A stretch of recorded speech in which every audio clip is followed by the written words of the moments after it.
देखिए, सामान्यतः मैं मानता हूं कि एग्जिट पोलों ने जो दिशा दिखाई है वो दिशा तो उसी दिशा में बहुत स्पष्ट दिख रही है कि मोदी जी के नेतृत्व में भारतीय जनता पार्टी और एनडीए के प्रति जो एक अपार जन समर्थन दिख रहा है।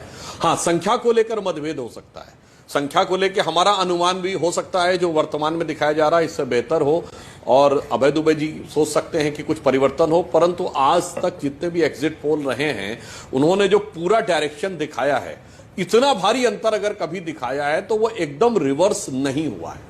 और अभय दुबे जी, तो मैं ये भी कह दूं कि 2004 को अपवाद स्वरूप छोड़ दें तो सामान्यतः चुनाव पूर्व सर्वेक्षणों और एग्जिट पोलों ने जितना दिखाया है भारतीय जनता पार्टी ने वास्तविकता में उससे बेहतर किया है। पिछले 2019 में भी आपको याद हो, सिर्फ आज तक के एक्सिस माई इंडिया ने 300 सीटें दिखाई थी, बाकी सब हमको या तो 270 के आसपास रख रहे थे या उससे नीचे ले जा रहे थे।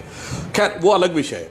मगर मैं ये कहना चाहूंगा कि आज यदि ये निर्णय में तब्दील होते हैं, जिसकी हमें पूरी आशा है और हो सकता है इससे बेहतर संख्या के साथ हो, ये दिखाता है कि अब चुनाव देखिए समाप्त हो गया, चुनाव की सीमा पे जाके लड़ा गया, ये भी देखना चाहिए। एक तरफ मोदी जी के नेतृत्व में एक सकारात्मक अभियान के साथ, एजेंडा के साथ, 10 साल की परफॉर्मेंस के साथ आना, एक नई राजनीति। एक मैं बात कहना चाहूंगा, देखिए आशुतोष जी भी बैठे हैं तो मैं एक उनको फूड फॉर थॉट भी कहना चाहूंगा।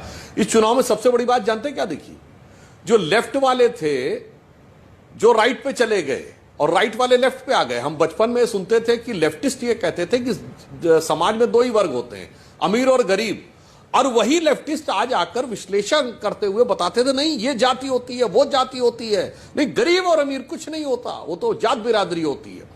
जो लेफ्ट वाले ये कहते थे कि साहब जो रिलीजन इज एन ओपियम, वो धार्मिक संस्थाओं के साथ, धार्मिक पार्टियों के साथ गठबंधन करते नजर आए और उनका बड़ी पुरजोर तरीके से समर्थन करते नजर आए।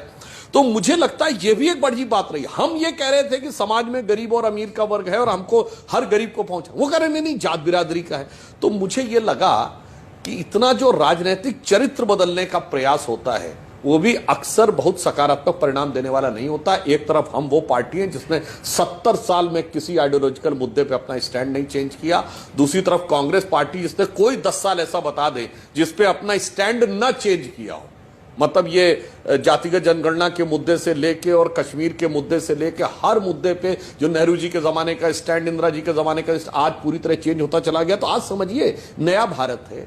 आज की डेट में सूचना की क्रांति और सूचना के विस्फोट का दौर है, जो बहुत सारी गलत सूचनाओं का भी आपने प्रयास किया, ठीक है, जो प्रयास किया गया, अभी मैं नहीं कह रहा हूं कि अंतिम परिणाम आ गए हैं, मगर जो संकेत दिखाई पड़ रहे हैं वो बहुत साफ दिखाई पड़ रहे हैं कि मोदी जी के नेतृत्व में एनडीए राजनीति में विश्वसनीयता की, प्रामाणिकता का प्रतीक बनता हुआ दिखाई पड़ रहा है और इंडी गठबंधन विश्वसनीयता के संकट के रूप में उभरता हुआ दिखाई पड़ रहा है। मुझे लगता है इस बारे में विचार ईमानदारी से करना चाहिए। अब चुनाव समाप्त हो गया, एक दूसरे पे आरोप प्रत्यारोप वाली विषय से हटकर।